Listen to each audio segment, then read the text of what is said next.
Declaro abierta la sesión número 10.168 del Consejo de Seguridad. 10,168 meeting of the Security Council is called to order. En el orden del día provisional para esta sesión figura el siguiente tema.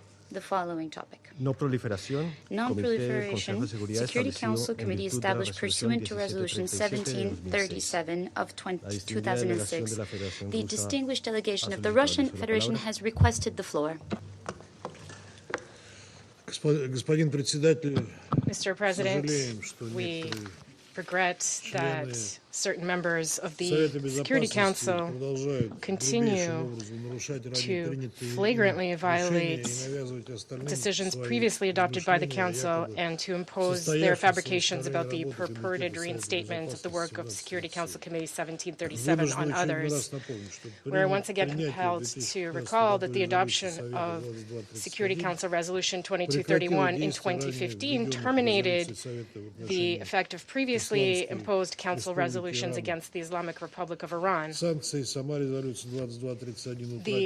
sanctions in Resolution 2231 itself expired as provided for in that resolution on October 18, 2025. The snapback mechanism contained therein was not triggered for a range of reasons that our country and a number of other delegations have explained to Council colleagues and all UN member states on numerous occasions and in great detail.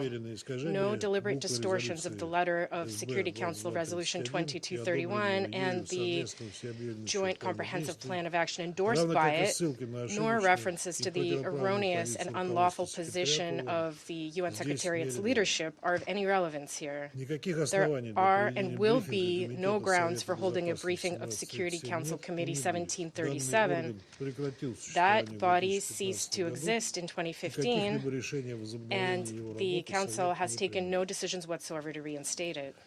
In light of the foregoing, we request that the Presidency put the question of holding today's meeting to a procedural vote. We call upon all colleagues to take a responsible stance in support of the Council's authority and its decisions, and to vote against the adoption of the agenda. Thank you. I thank the delegation of the Russian Federation, and I now give the floor to the distinguished delegation of China. President, China supports the statement made by Russia. I wish to reiterate that the Security Council has never reached a consensus on whether the E3 are entitled to invoke the snapback mechanism. Council Resolution 2231 expired and terminated last October the 18th, and the Council has concluded its consideration of the Iranian nuclear issue. Certain countries have deliberately disregarded the differences and concerns among Council members, forcibly push for the reimposition of sanctions on Iran, and insist on convening meetings on an agenda item that has already been terminated, bearing full responsibility for the current difficult situation in the Council. Such actions will not only exacerbate divisions within the Council, but will also seriously impede the process towards a political resolution of the Iranian nuclear issue. China is deeply concerned about this. China calls on Council members to faithfully implement the measures related to the termination date under Council Resolution 2231, uphold the authority of the Council and the credibility of multilateral diplomacy, and create favorable conditions for political settlement to the Iranian nuclear issue. I thank you, President. I thank the Chinese delegation, and I now give the floor to the distinguished delegation of the United Kingdom. Thank you, President. The United Kingdom rejects the points made by the representatives of Russia and China. Today's meeting is fully in line with the decisions and procedures of this Council. The United Kingdom, alongside France and Germany, triggered the snapback procedure in full accordance with Security Council Resolution 2231. We did so because of Iran's significant non-performance of its commitments under the JCPOA. As China and Russia know, the snapback process completed on 28 September 2025, and, as a result, 6 UN Security Council resolutions and UN sanctions have come back into force. We particularly recall Resolution 1737, requires the committee to report at least every 90 days to the Security Council on its work. The Council should not be prevented from discussing these important matters at hand. So, President, we urge that we should continue with today's meeting. The United Kingdom will therefore vote in favour of the adoption of the agenda. Thank you. I thank the delegation of the United Kingdom for the statement, and I now give the floor to the distinguished delegation of France. Thank you, President. I would like to also briefly react to the statements that we just heard from the delegation of Russia and China. The resolutions of this Council on the Iranian nuclear program have been re-established on the basis to re-establish sanctions, the snapback mechanism, which was done in full conformity with paragraphs 11 and 12 of Resolution 2231. In the framework of this procedure, the Council rejected on the 19th of September 2025 via clear vote a draft resolution that would have permanently lifted Council sanctions on the Iranian nuclear program. And on the basis of this refusal, 6 resolutions adopted between 2006 and 2010 to frame this nuclear program began to be applied once again on the 27th of September of last year. The Sanctions Committee, established pursuant to Resolution 1737, is in charge of working under the supervision of the Council. The re-establishment of these resolutions and Committee 1737 are not subject to debate. These are objective realities that are based on Council decisions. The Secretariat of the United Nations has taken note of these realities in official communications. The International Atomic Agency has also done so and has produced reports in terms of Iran's nuclear obligations on the basis of the resolutions that were adopted again in September. States must implement these resolutions on the basis of Article 25 of the United Nations. Therefore, it is completely justified that the Council meets today in order to exchange on the work of the committee, even if, and we regret this, 2 members have objected to the adoption of the quarterly report of the committee. France is in favor of the agenda. I thank you. I thank the delegation of France, and I now give the floor to the distinguished delegation of the United States. Thank you, President. We strongly reject the assertions made by the representatives of the Russian Federation and China, and fully support statements that have been made by the representatives of the United Kingdom and France. This is, of course, in support of moving forward with this meeting.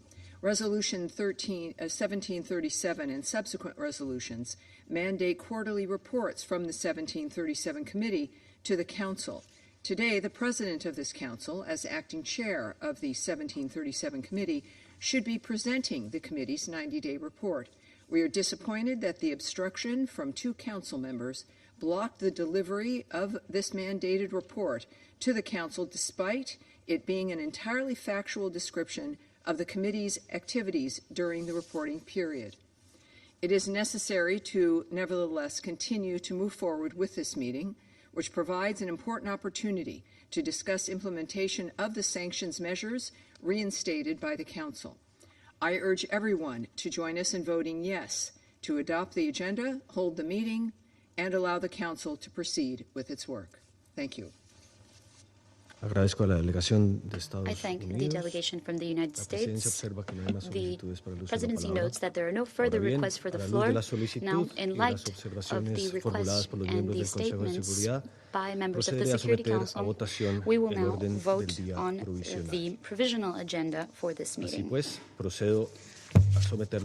Therefore, we will now proceed to a vote. Those in favor of the provisional agenda for this meeting, Non-Proliferation Security Council Committee established pursuant to Resolution 1737 of 2006, please raise your hand.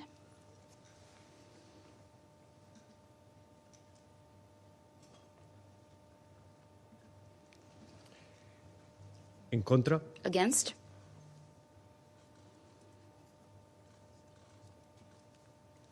Abstenciones. Abstentions?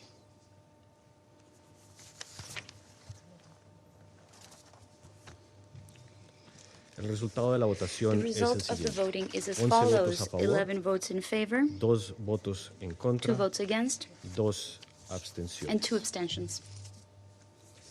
Queda aprobado el orden del día The provisional. agenda is adopted. The provisional agenda is adopted. El Consejo de Seguridad iniciará ahora The el Security Council examen will del now tema begin 2 its del consideration of orden item del 2 día. of the agenda. Daré ahora la palabra I now give the a floor los miembros del Consejo to que those deseen council formular members who una wish to declaración. make statements. Confiero el uso de la palabra I give the a la floor delegación de la to the Federación. delegation of the Russian Federation. Господин председатель, President, сожалеем, we regret что большинство членов that Совета the majority Безопасности of продолжают council members потакать continue to indulge the legal and procedural nihilism of Western states. Such conduct not only undermines the effectiveness of the Council's work, but outright erodes its authority. We are grateful to those colleagues who chose not to vote in favor of approving the agenda for this meeting, thus standing up for the integrity of decisions previously adopted by the Security Council. President, as the experience of recent months have shown, the Security Council meetings that have been convened by the U.S. and European states on Iran's nuclear program bear no relation whatsoever to the task of maintaining international peace and security. Their statements have made it clear that the global nuclear non-proliferation regime is of no concern to them. Indeed, they ignore direct threats that are being posed to it. The true objective of Western countries is to create the illusion that the anti-Iran Security Council resolutions have been reinstated and that Committee 1737 has resumed its work. In other words, they are attempting to trample upon the legal and procedural foundations of the Security Council's functioning in order to exert pressure on the Islamic Republic of Iran. The position of the Russian Federation with respect to the purported snapback is consistent and principled.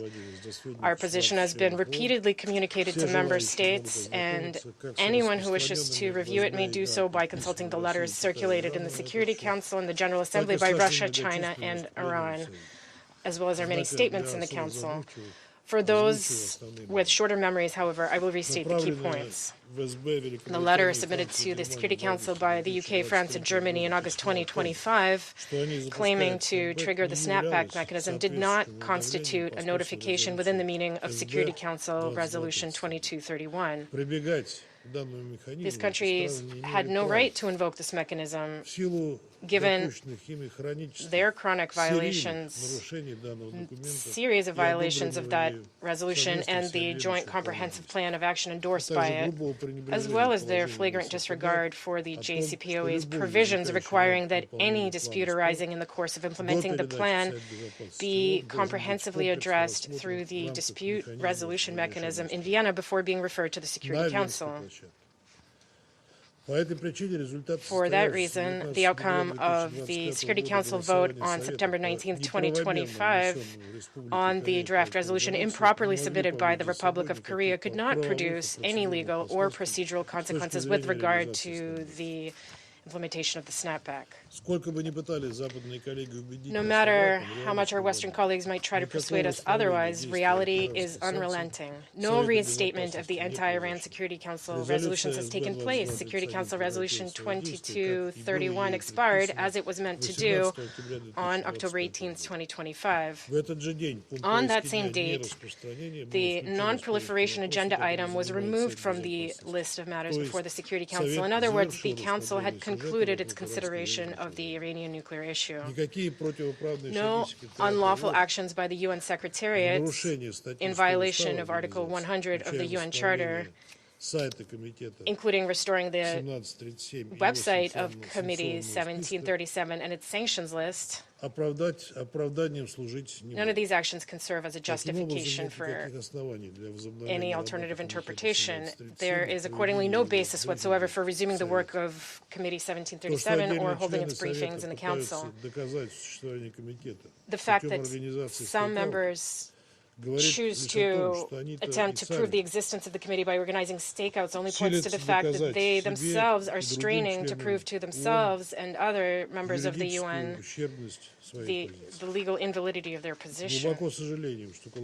We deeply regret that the Colombian presidency yielded to the pressure of bad faith delegations and even included the relevant meeting in the draft program of work of the Security Council for June 2026, as a result of which Russia and China were compelled to vote against its adoption.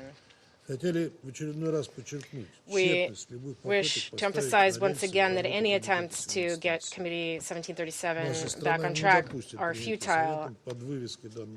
We will not allow the Council to adopt, under the banner of this body, any decisions whatsoever imposing restrictions on member states. We will also continue to resist attempts to revive its panel of experts, for which neither the Security Council nor the UN Secretariat has a mandate.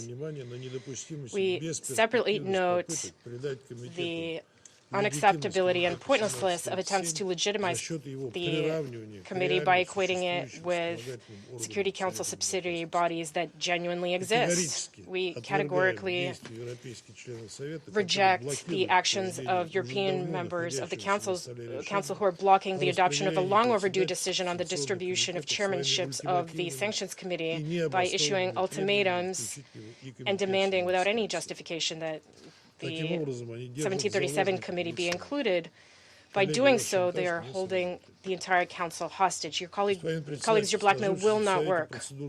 President, the procedural crisis in the Council came as no surprise. We warned all colleagues back in August that Western states and their support group were leading us all into a dead end with their untenable attempts to trigger the snapback. And we warned about this back in August of last year. Moreover, China and Russia actively sought to prevent this from happening. In September 2025, our countries proposed a draft Security Council resolution to extend the validity of Resolution 2231 so as to allow for additional time for diplomatic engagement on Iran's nuclear program without creating a legal vacuum or parallel reality within the Council.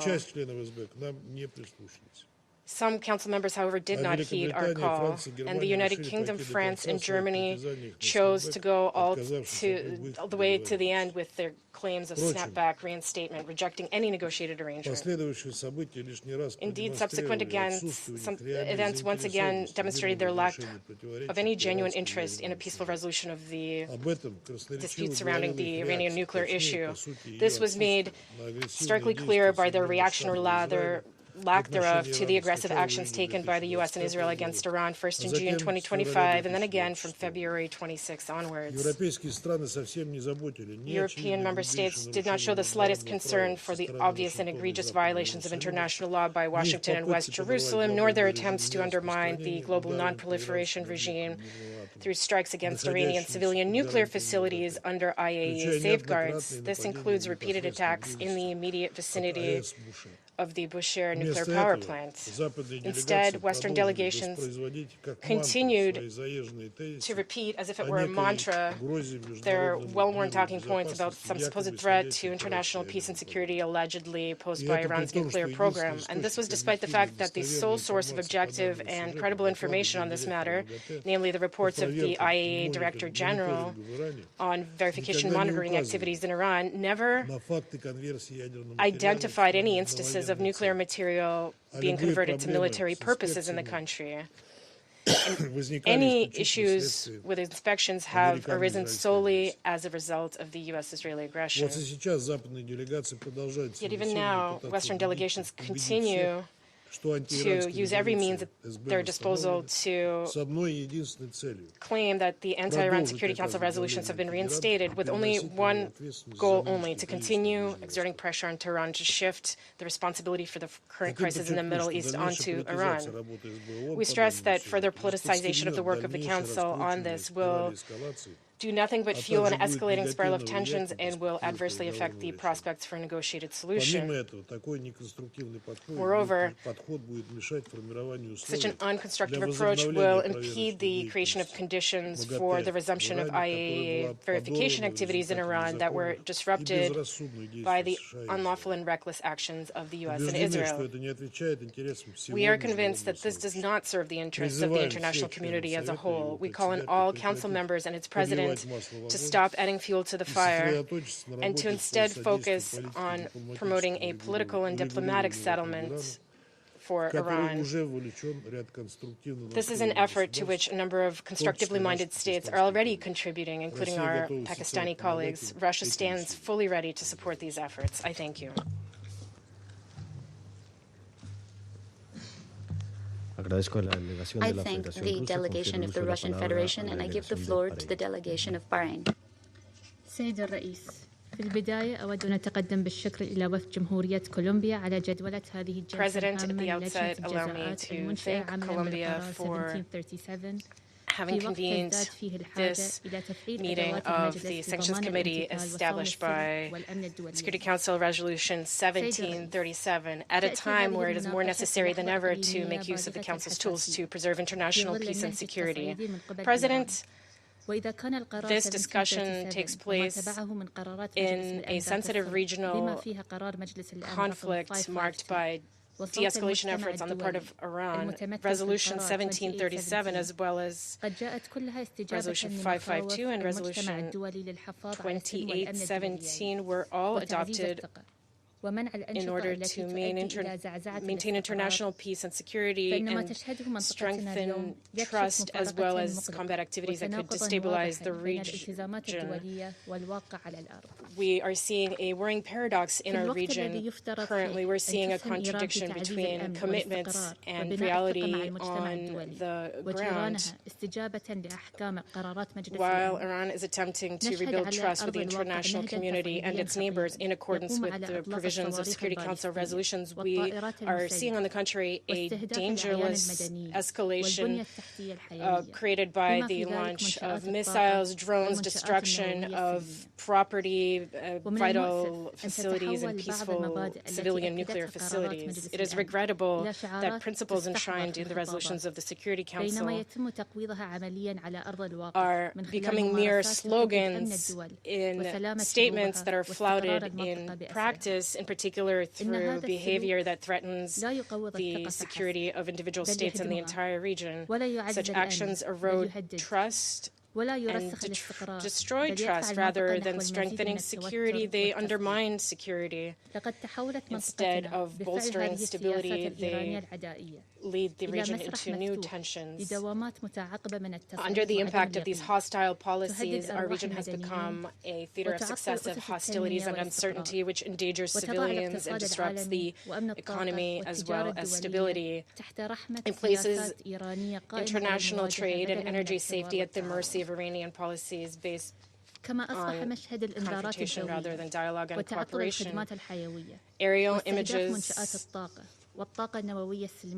the disruption of basic services, targeting of energy infrastructure and nuclear energy facilities are affecting the daily lives of people in the region. This approach threatens the security of the entire region, not just one state, and it threatens regional stability with the escalation that is taking place. President,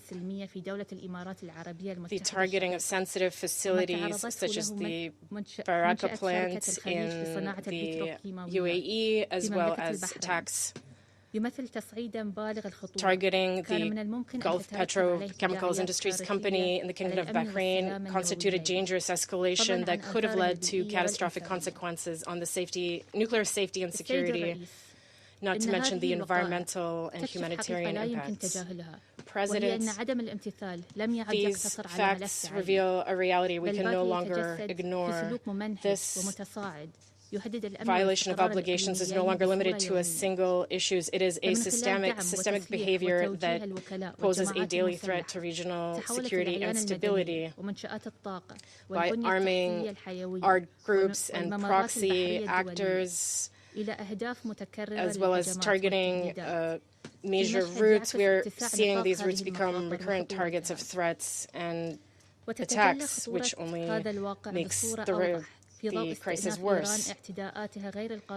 The gravity of the situation is made even clearer by Iran's resumption of its illegal, unjustified drone and missile attacks against the Kingdom of Bahrain and the state of Kuwait. This confirms that the issue before the Council today does not relate to an isolated incident or a technical issue. This is a repeated and ongoing pattern that endangers civilians and civilian infrastructure and undermines trust in the non-proliferation and sanctions regimes of the United Nations.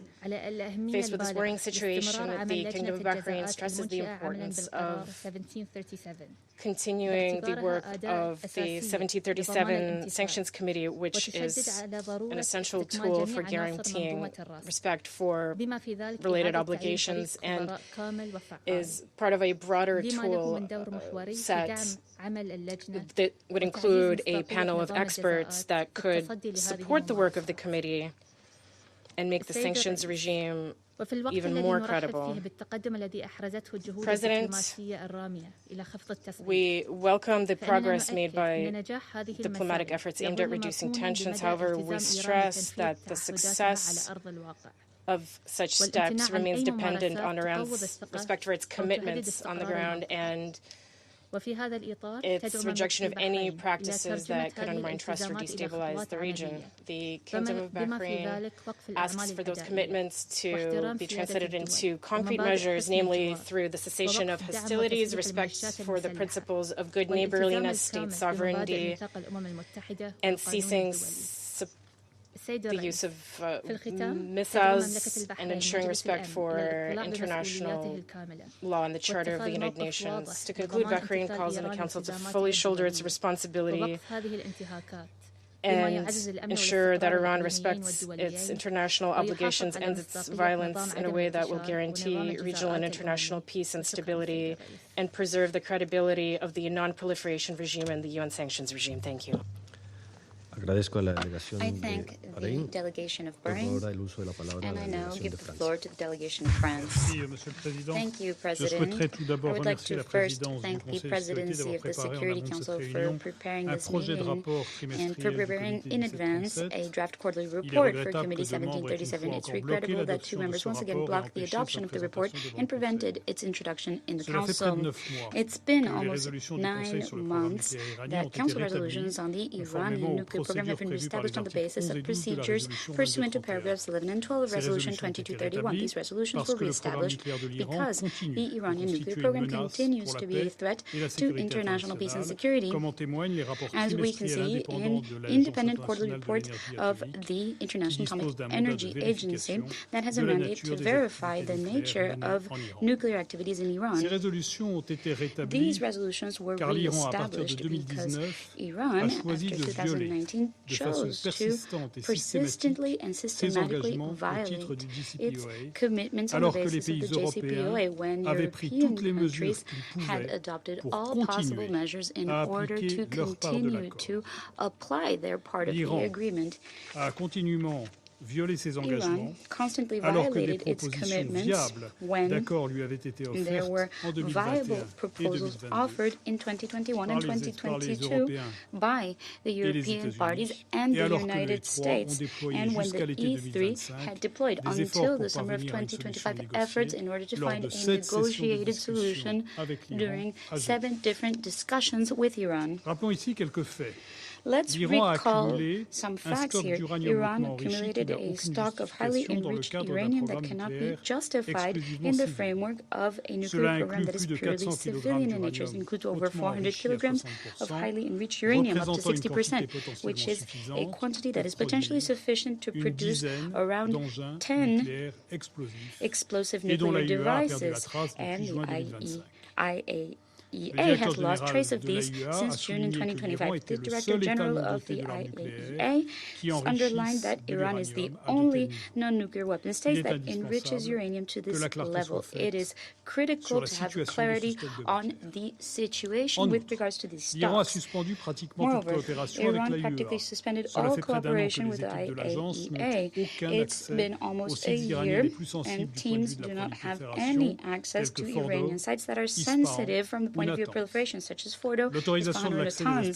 Authorizing access for IAEA inspectors to these facilities is an obligation for Iran on the basis of the Comprehensive Safeguards Agreement. We encourage Iran to renew quickly full and complete cooperation with the agency. President, at a moment when the Iranian nuclear program continues to raise serious security concerns and when the Iranian authorities continue to be ambiguous in terms of their intentions, it is indispensable that Committee 1737 implements resolutions approved by this Council that contemplate specifically the suspension of Iran's enrichment activities. France reaffirms its support to the work of Committee 1737 that has been reinstituted.